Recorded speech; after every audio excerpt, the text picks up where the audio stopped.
السلام عليكم ورحمة الله تعالى وبركاته. مرحبا بالجميع وتحية إليكم من جديد.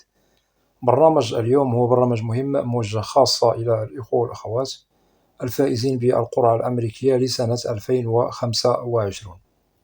إذن هناك نقاط مهمة سوف نتطرق لها في البرنامج، ولا بأس إن استفدتم من البرنامج أن تقوموا بمشاركته مع الأصدقاء والأحبة، هذا كله لكي تعم الفائدة.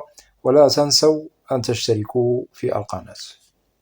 إذن رسالة ونصيحة إلى كل من هم فائزون وفائزات بالديفي 25: للتأكيد عليكم احذروا أخطاء استمارة داس 260، لأنها ممكن أن تشكل عليكم مشكل في عدم الحصول على الفيزا مستقبلا في حالة سرتم إلى المراحل الأخيرة، أي يوم الموعد والمقابلة بالسفارة الأمريكية.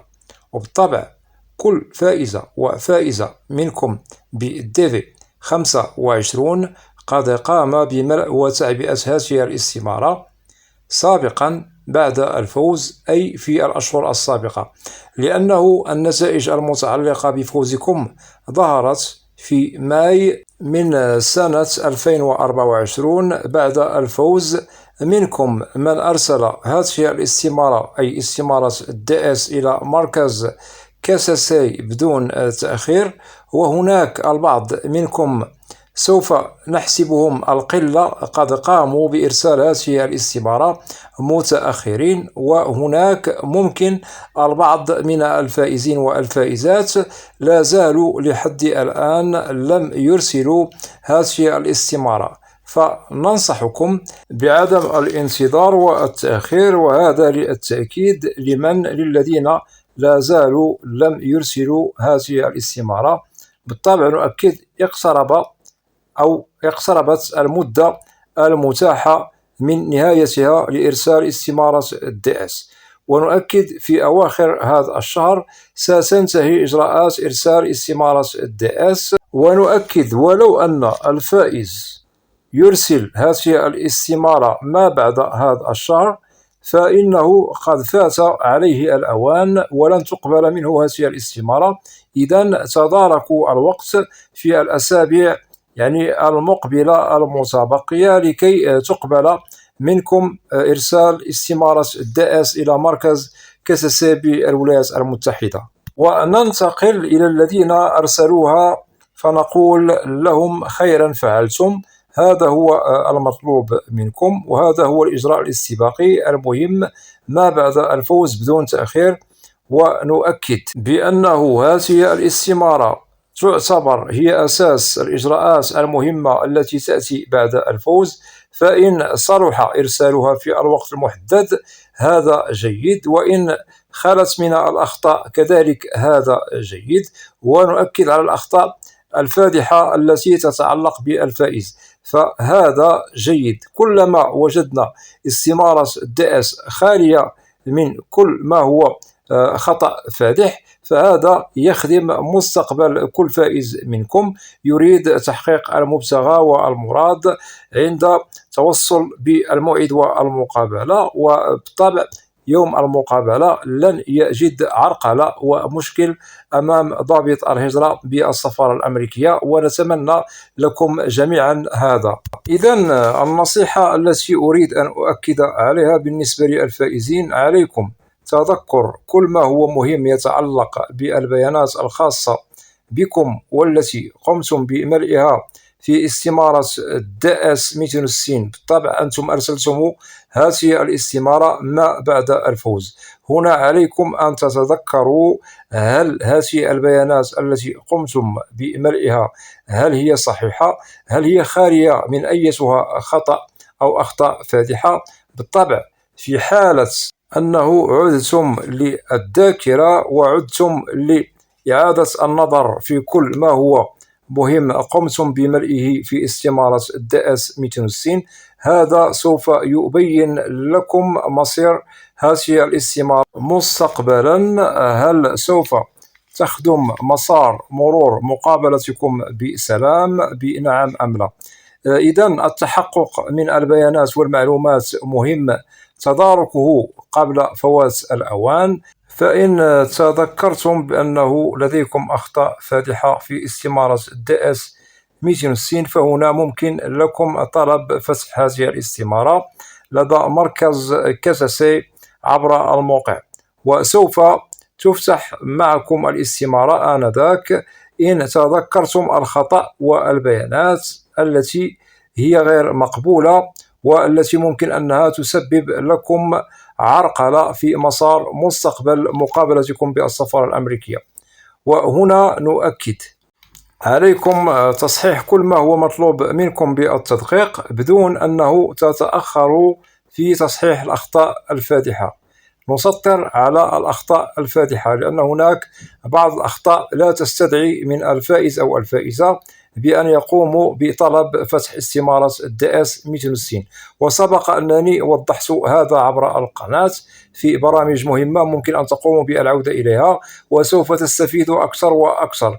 ولكن لا بأس، أعدكم بأنني سوف أوضح مستقبلا عما قريب الأخطاء الفادحة التي ممكن أننا نتداركها ونطلب فتح استمارة DS لدى كاساسي، وكذلك ممكن أنني سوف أوضح لكم الأخطاء التي لا تستدعي منكم طلب فتح استمارة DS. وبالطبع هذا الإجراء سوف تشتغلوا عليه من الآن عن بعد، لأنه إجراءات استقبال المواعيد والمقابلات التي تتعلق بفائزو DV 25، وإن شاء الله ستبدأ إجراءات استقبال المواعيد في أكتوبر المقبل من هذه السنة أي 2024، ولن يتبقى إلا أشهر قليلة، ولديكم الوقت الكافي الحالي لكي تشتغلوا على كل ما هو غير مقبول من الأخطاء الفادحة. هذا بالطبع للتصحيح في كل معلومة وبيانات تخصكم،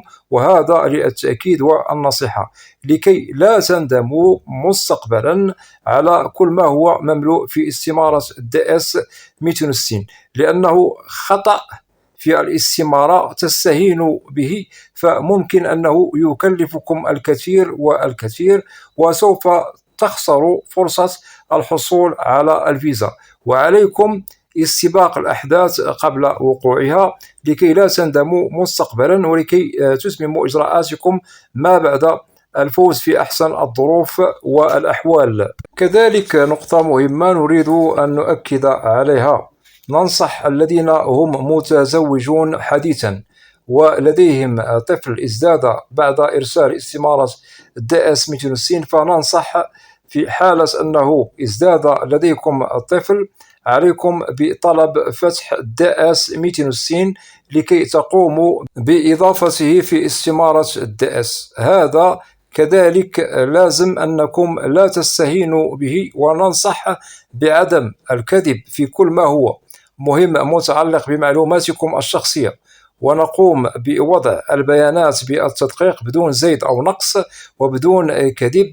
وفي حالة أنك مثلا فائز عازب سوف تضع بأنك فائز عازب، في حالة أنك متزوج سوف تضع بأنك متزوج، في حالة مطلق سوف تضع مطلق، في حالة لديك أطفال أو أبناء ممكن أنكم تضعوا لدينا أطفال أو أبناء. هذا كله كتذكير وبالطبع للنصيحة، لأن هناك بعض الإخوة رفضت لهم التأشيرة بسبب الكذب. لديهم أطفال والمشكل أنهم لم يقوموا بوضع البيانات المتعلقة بأنهم لديهم أطفال، وهذا تبين يوم الموعد والمقابلة وبالطبع رفضت لهم التأشيرة. إذن هنا ننصح بعدم الكذب. وكل هذه النقاط التي وضحناها لكم كنصيحة وكرسالة لكم لازم أن تشتغلوا على ضبطها قبل فوات الأوان. وللتأكيد هذه النصائح للذين أرسلوا استمارة DS 260 وتذكروا بأنهم قصروا ولم يبينوا المهم والمتعلق بجميع المعلومات والبيانات من الألف إلى الياء، أو أنهم تذكروا بأنهم وقعوا في الخطأ الغير المقبول. واعلموا بأنه هذه الاستمارة هي اللب وأساس الإجراءات التي تأتي مسترسلة أي ما بعد إرسالها.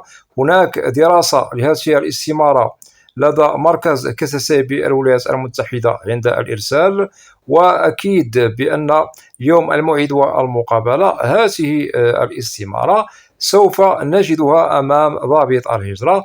كل بياناتها هي متعلقة بالفائز أو الفائزة، والمقابلة التي سوف يجريها الفائز، كل الأسئلة التي سوف تطرح عليكم أمام ضابط الهجرة بالسفارة الأمريكية هي كلها في فحوى وصلب استمارة DS التي قمتم بإرسالها سابقا إلى مركز كساسي. فإن صلحت هذه الاستمارة صلح الأمر ومسار فوز الفائز بأمان، وإن شاء الله ممكن أنه يتحصل على الفيزا.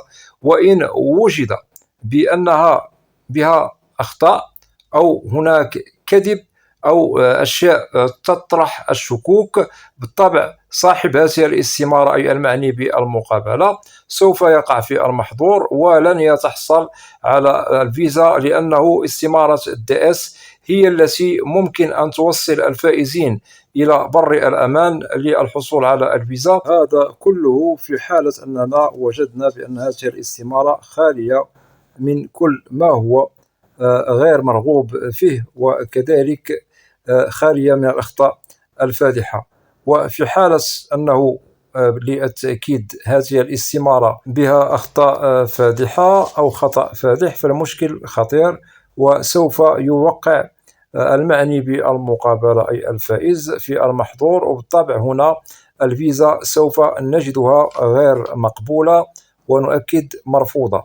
أتمنى أن تكون جميع النقاط التي وضحناها لكم واضحة. وفي حالة أنه لديكم أسئلة تتعلق ببرنامج اليوم أو أي برنامج في القناة فلا بأس أن تقوموا بوضع تعليق، وسوف تجدوا الإجابة عبر البرنامج المعروف في القناة، برنامج أسئلة وأجوبة، لأنني لا أستثني منكم أحدا.